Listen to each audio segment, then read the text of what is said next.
welcome to Slow Pace Knitting Space. My name is Michelle Matthews, and I'm a knitter and designer living in Northern Alberta, Canada. Today is October 24th, and I'm going to be talking about some of the things that I have been working on and finishing up in the last couple of weeks. So the first thing I want to talk about is something I was working on at the beginning of the month when fall was just kind of suddenly coming and I felt really seasonal, which I don't like fall. I really love summer. I don't like fall at all. I don't like that it's getting cold and all the green is going away. But I was feeling a little bit seasonal. And so I thought for Thanksgiving I would knit up these pumpkins, these little guys. And I would knit these up and have like a seasonal decoration thing. Of course, they actually ended up spending all of the month in my knitting basket, so maybe they'll come out next October. We'll see. But the first one I made was this guy. I made him out of Red Heart Soft for the orange, and the brown is something that I don't remember. And so it's kind of this adorable little pumpkin-y thing. And what you do when you make it is, I thought it would have like decreases and increases to make all these bumps that a pumpkin has, and it turns out you just make a little ball and then stuff it, and then you take your yarn tail on a long tail on a needle, and you sew through it and then pull it around and sew through it again and yank it tight. And what it does is that, if you can tell, each of these little bumps has a strip of yarn in it. It's hard to see, but that's what's pulling it tight and taut. Oh, there. It's in there. It's pulling it taut to keep that shape. So I made one, and my kids were thrilled. They're all like, holding this thing, look, it's such a little pumpkin. And they were just so enthralled by it, and they thought it was so cute. The second one I made, I used Red Heart Soft again. No, I used Patons Canadiana for the yellow, and I held it triple with Knit Picks palette in two colors, Alfalfa and Forest Heather, because I was trying to make it look like one of those ugly little warty pumpkins.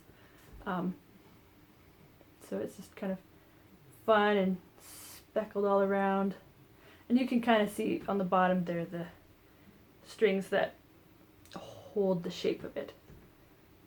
And I gave it a little stubby stem. And then I decided to try and get fancy. And I used Red Heart Soft again to make this pumpkin. And I tried to make it like tall and skinny, and that didn't work out. And so I took the strings and I've been pulling them in. Oh, you can see how it's done. Okay.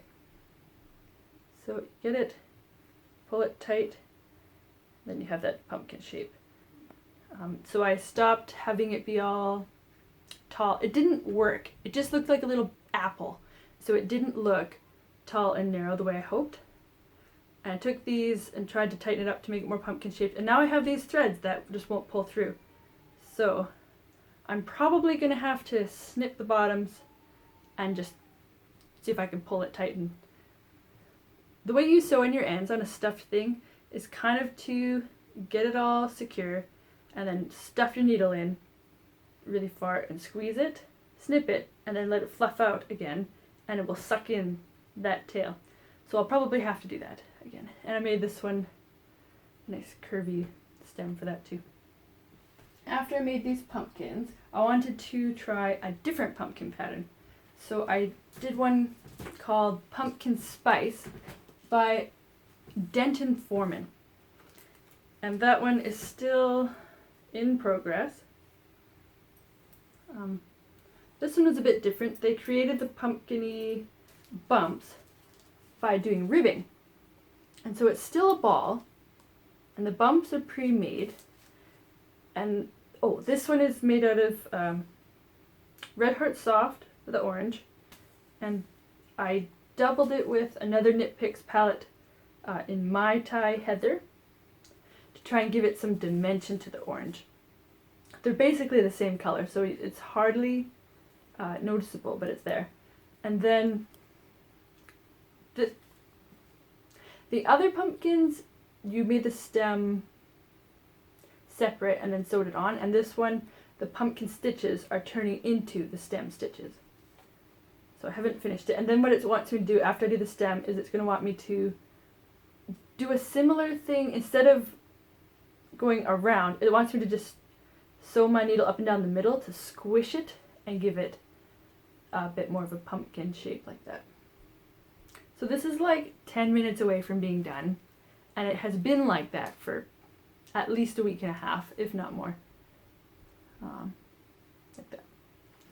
So that will hopefully be something I can show on the next video that it's finished.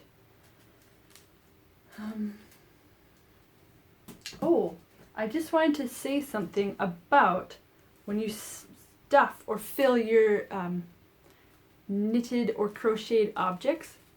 You can use just like fluff. I like to call it fluffing because it's stuffing and it's fluffy. I'll just get it. Keep it up here. And this is what I use. Polyfill. I've also bought, once at Fabricland they were all out of this, so I bought like a pillow insert sort of thing, and I just opened it up and used that fill. And so it's super fluffy. You use a ton of this because you want it to be stuffed full and tight. So, yeah. But, especially if you're making things for children, as your item kind of wears, especially with crochet, like it has gaps and stuff that the fluff can start to come out. I've had that happen with children's toys before.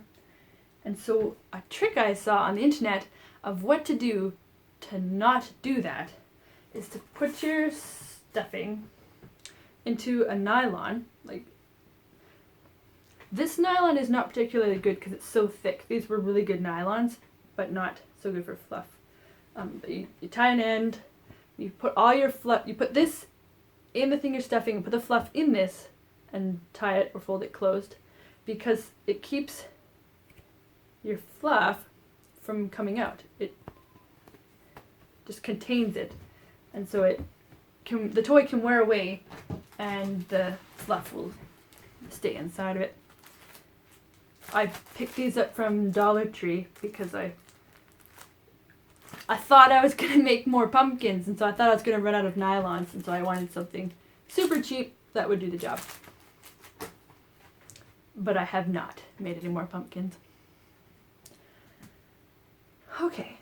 In my last episode, I was talking about a pair of socks that I've been working on called Impossibly Possible by Lisa K. Ross. And I talked about the dilemma that I have with these socks. And the dilemma is I bought gradient yarn for it, Estelle Sock Twins, and that each of these is enough for the whole pair for this pair of socks. And so one sock won't have the full gradient color, and I thought, well, let's just knit the sock until it's time to start the cuff and then see what I think and maybe go from there, maybe do knee socks. And so that's what I actually tried. I did give it a shot making knee socks, and so it's really strange to increase for the cuff, because for the calf of my leg you kind of have to. So I'm just gonna put these on and talk about them while they're on my leg. So these are the Impossibly Possible socks by Lisa K. Ross. I've been knitting them with Mineville Wool Project for the gray, and Estelle Sock Twins for the gradient. Now, I got to about this point where I would have started the cuff and said, okay, let's see how much more of the gradient color we can use before we get like up to here. So I had to scramble to find some sort of free pattern for knit knee socks that use multiple colors, that have a calf gusset, to get an idea of what I should be doing to make these fit properly. Turns out there's not a lot of those. And so I made this gusset here, just increasing, and as I got to a repeat in the pattern, I would try to turn these strips into more pattern. And so you can see that here. And then I got it to where it was big enough, knit some more, and now I had to I made like mini gussets here and there for decreasing, because my calf goes out and then back in. And it still has like this far to go. That's a decent chunk, but there's still so much yarn. I really genuinely don't think I will use up all the way to this yellow up to here, because there's still the pinkish purple, and then I think I've been tracking how it changes color, and so there's still like even pink purple, and then mostly pink with a little bit of purple, and then mostly pink with a little bit of yellow, and then pretty even pink yellow, and then mostly yellow with a tiny bit of pink. And each of those color sections takes about that much of the sock. Like you can kind of see down here, when it was just foot circumference, it took up 2 full strips. It was a bit smaller here because we had some of this increasing for the gusset. Back to 2 full strips because this is the same stitch count. And then as we increased the gusset, it did decrease how long it took to do a color change, but not by a lot. And then of course we increased here, and now we're decreasing again, so it will take longer. And there's just so much yarn. So I should give it a shot. And I don't know, I was kind of loving these, but I don't know if I would really get the most out of them. When am I going to wear knee socks? Most of the time I'll have pants, and so the glory that is a 1.5 feet of knitting and shaping and color change will be lost under my pants unless I wear them with a skirt. And I don't know, I was thinking of wearing them to church with like a nice skirt that would just really show them off, but I don't know. Yeah, I think they're cool. Maybe they will be actually kind of, I don't know, not to throw him under the bus, but I got the impression that my husband would rather I didn't wear these to church. So yeah, that's fair.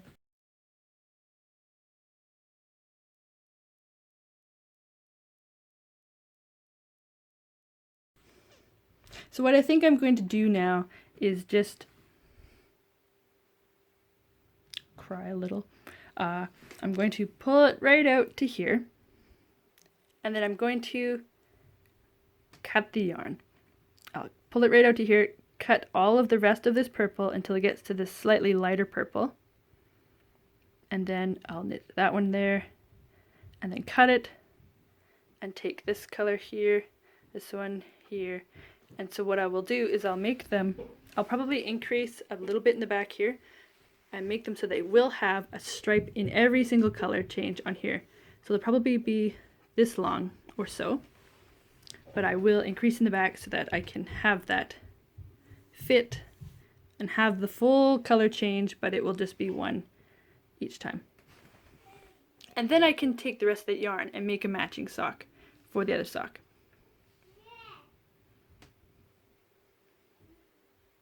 There's a kidlet out there.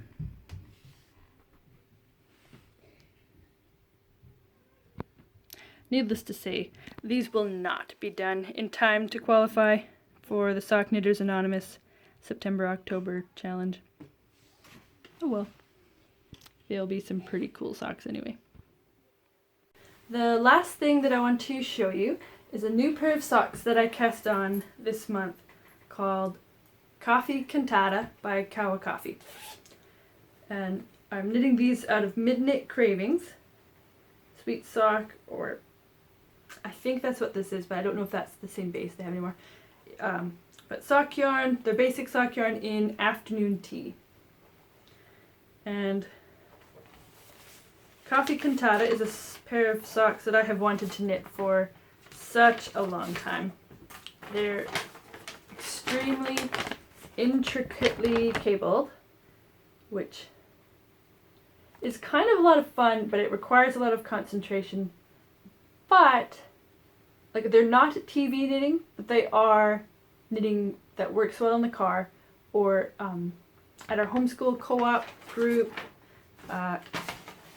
during the kids' like art session where they're coloring and they learn a concept and practice it. I usually knit then, and I can focus on these while I'm working. Here, there. So I cast these on this month because Kawa Coffee is one of the featured designers this month for the Sock Knitters Anonymous October Challenge. They've got, you know, they have their featured technique, featured designer, and they did not have a mystery sock this month. They will next month. So this is where I'm at. Even the cuff is not a plain cuff. There is no break rows on this. Sometimes when you're knitting a cable pattern, usually they'll have a cable on a row and then just a plain knit and pattern row, and then a cable row and then a knit row, and like they're kind of like break rows. But this one, you are cabling every single row, which makes it a bit tight. So actually this pattern, normally I knit a 64 stitch sock. Around the cuff was like 70 something, and around here is 90 something. I'm using the same size needles as I always use, 2.25 millimeters, but there's so many extra stitches because with all this heavy cabling, it is tight. It does not stretch. So you need to have extra space. And so look at this cuff. There's these little cables in the cuff, and then it goes right into this gigantic cabled thing here, and there's on the side there's a little motif. And as I was knitting this, I ran into the issue of realizing, here I have to show you up close. I was knitting it, and this pattern is repeated twice, and there's space, the cables, and then space. And at a couple points in there I realized on one side of the sock or another that I didn't have the right number of stitches in there. So at one point I actually, it was as if I had dropped a stitch. I didn't. I had the wrong number. But instead of bringing up my stitch, I like dropped a couple, 3 or so, and then picked up 4 and kept going up with 4 stitches so that it would mesh a bit cleaner. Actually, this is the, no, that's not the spot. I can't tell where it is. But I did that so that I would have the right number of stitches. And it blends in so well you can't even tell. Oh no! I dropped a stitch.